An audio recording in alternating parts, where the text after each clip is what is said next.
Everyone, I hope आप सभी बहुत अच्छे होंगे। उतनी बेहतरीन तरीकों से आप सभी लोगों की पढ़ाई चल रही होगी। तो इस वीडियो में प्यारे बच्चों अपन देखने क्या वाला है भाई, आपके कक्षा 10वीं विषय गणित की हाफ ईयरली एग्जाम, आपके अर्धवार्षिक परीक्षा के लिए बच्चों क्वेश्चन पेपर देखने जा रहे हैं, जो कि भाई मिशन उत्कर्ष के तहत मींस ये बच्चों आपके रायपुर जिला का जो है क्वेश्चन पेपर है, जिसको आपको सॉल्व करना है। आप किसी भी जिले से हो, मैं बोल दिया हूं बहुत पहले से ही, आपको कम से कम एटलीस्ट इतने जिले है भाई, कम से कम 5 जिलों का आपको पेपर जो है सॉल्व करना है, अगर आपको 10वीं बोर्ड एग्जाम में अच्छा से लेकर के आना है। अगर आपको अभी नहीं करना है तो आप अपनी एग्जाम के बाद करो, लेकिन करो जरूर, ठीक है बच्चों। तब आपको पता चलेगा कि आपकी तैयारी कितनी हुई। और डेफिनेटली अगर इस बात को मेरे मानते हो, यकीनन देख लेना आपको परसेंट में कितनी इंक्रीमेंट होगा, आपको खुद रिजल्ट पर पता चल जाएगा, ठीक है।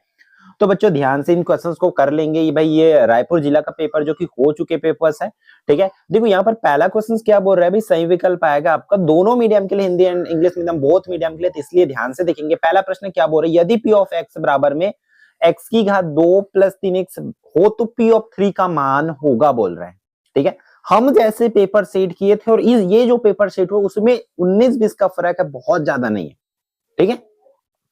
तो देख लो यहां पर क्या दिया हुआ, x की घात 3 + 3x + 2, तब p ऑफ 3 ज्ञात करना है आपको। सिंपल सा p ऑफ 3 ज्ञात करना, इट मींस बेटा आपको करना है क्या, जहां जहां x है वहां तीर रखो, आपका आंसर आ जाएगा बच्चों, ठीक है।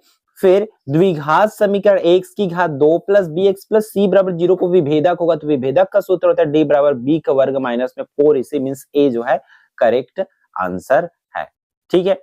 फिर थर्ड में क्या बोला जा रहा है कि श्रेणी दिया है 5, 11, 17, 23। देखो यही क्वेश्चंस मैं भी रखा हूं अपने में, है ना भाई, सेम है, बस माइनर चेंजेस एकदम जरा सा बस।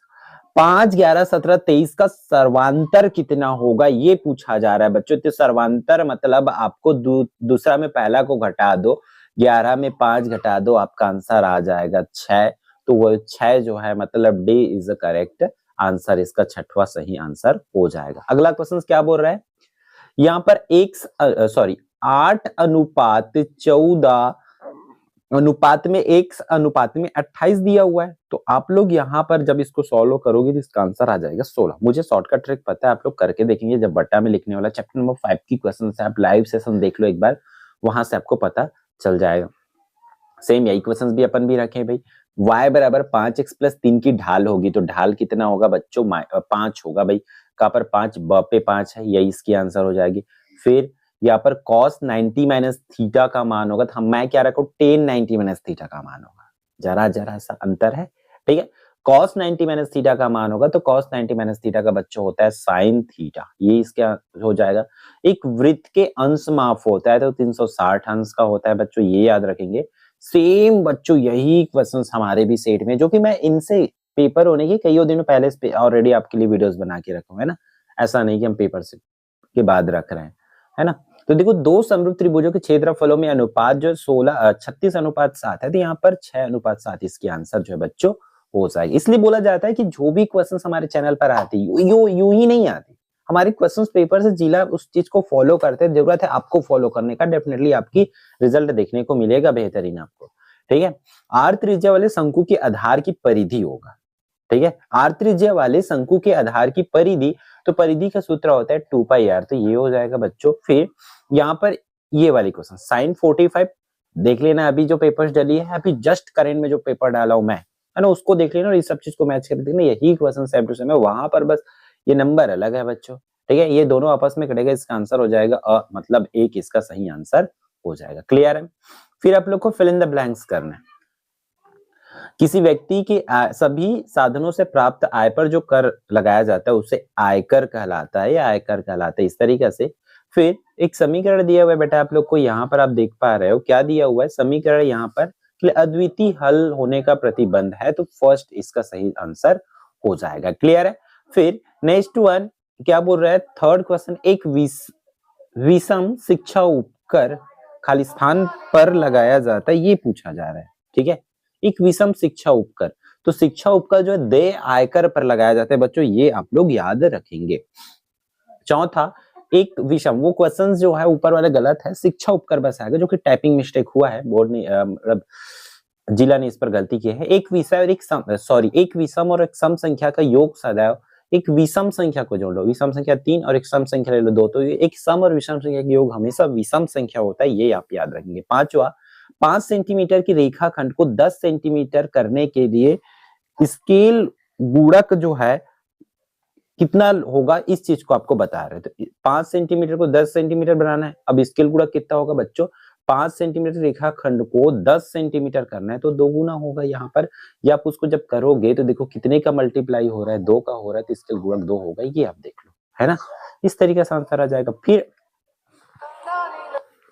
फिर देखो क्या आएगा, प्रश्न क्रमांक 2 क्या बोल रहा है, बहुपद x की घात 2 प्लस 2x प्लस 1 का गुणनखंड होगा, factorise the polynomial x square plus 2x plus 1।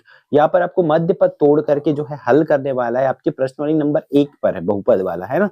प्रश्नवाली अध्याय 1 के प्रश्नवाली नंबर 3 पे देखोगे मध्य पद तोड़ने वाला, उस हिसाब से ये वाली क्वेश्चंस बनेगा आपका। अगला की बात करें कि वर्ग समीकरण दिया, इस वर्ग समीकरण को हल करना है, बहुत आसान है बच्चों। x को कॉमन निकालोगे तो x माइनस 11 इस तरीके से हो जाएगा। एक बार x बराबर 0 आंसर आएगा, एक बार x बराबर यहाँ पर माइनस 11 तो प्लस 11, इस तरीके से इसकी आंसर जो है बच्चों हो जाएगा। क्लियर है क्या बच्चों यहाँ तक का।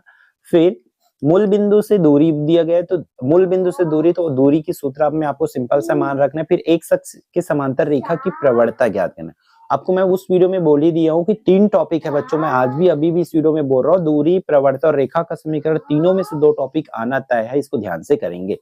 फिर प्रश्न क्रमांक 6 निम्नलिखित आंकड़ों का बहुलक ज्ञात करना है बच्चों, तो बहुलक की क्वेश्चंस आपको बहुत ध्यान से करना है। देख लो बहुलक का क्वेश्चन यहाँ पर दिया हुआ है, ठीक है।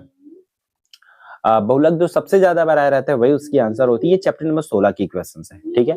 प्रश्न नंबर 7वां से लेकर के हमारा 11वां तक का जो क्वेश्चन है 3 नंबर वाला है, तो देखो 3 नंबर में कैसे कैसे क्वेश्चन आएगा, आप अभी मिला के देख लो, क्या कोई क्वेश्चन निचोड़ से बाहर आई है क्या। कुछ बच्चे मॉडल पेपर की रट लगा के रखे, मॉडल पेपर आएगा तो पढ़ेंगे बेटा, मॉडल पेपर भी ना निचोड़ से बनेगी, इतना ध्यान में रखना, ठीक है। मॉडल पेपर छपने पे है, आने को है मार्केट में, आ जाएगी इसी हफ्ते में लगभग, ठीक है। तो वो आप उसका इंतजार मत करते रहो भाई, जो चीज आपको महीनों भर 2 महीना पहले प्रोवाइड करा दिया गया यूट्यूब चैनल पर, यूं ही तो नहीं है, एक्सपीरियंस है हमारी इस पर, है ना। तो अब बस रगड़ के पढ़ो भाई। ये क्वेश्चंस देख लो, यहाँ पर क्या दिया, आलेख देना है भाई, आलेख में दिखाना है इसको। फिर क्वेश्चन नंबर 9 की क्वेश्चन है, आप निचोड़ तो देखो, इसमें से कौन सी क्वेश्चन निचोड़ से बाहर है, ये एक बार कमेंट करके बताना, ठीक है। ऑल क्वेश्चंस आर निचोड़ बच्चों, बस जरूरत है आपको पढ़ने का। ये ऑल क्वेश्चन जितना आप देख रहे हो ना यहाँ पे, ये जिला की पेपर है, किसी स्कूल की या प्राइवेट कोचिंग की तरह स्टेट की पेपर नहीं, जिला की पेपर है। जिला की पेपर हम जैसा प्रोवाइड कराते हैं उस तरीके से होते। स्कूल लेवल के एग्जाम कुछ भी हो सकती है, बट एक जिला की पेपर आते हैं उसको अच्छे से रगड़ के करना होता है। ये क्वेश्चंस आप निचोड़ में मिला के देखो, अगर इसमें से क्वेश्चंस एक भी क्वेश्चन आपको बाहर मिलेगा तब बोलना, ठीक है। निम्न समीकरण को किसी भी विधि से हल, अच्छा हम भी पेपर में रखें निचोड़ में कि किसी भी विधि से हल करने वाले इस तरीके से क्वेश्चन। फिर ये S1 S2 वाला क्वेश्चन हम भी बार बार इस क्वेश्चन को आपको रिकमेंड कर रहे हैं, इस चीज को करना ही करना है। ये क्वेश्चन सब है, निम्न समीकरण को हल करना है बच्चों। अभी जो मैं पेपर सेट किया उसमें भी आप जाकर के मिला दे सकते हो, है ना।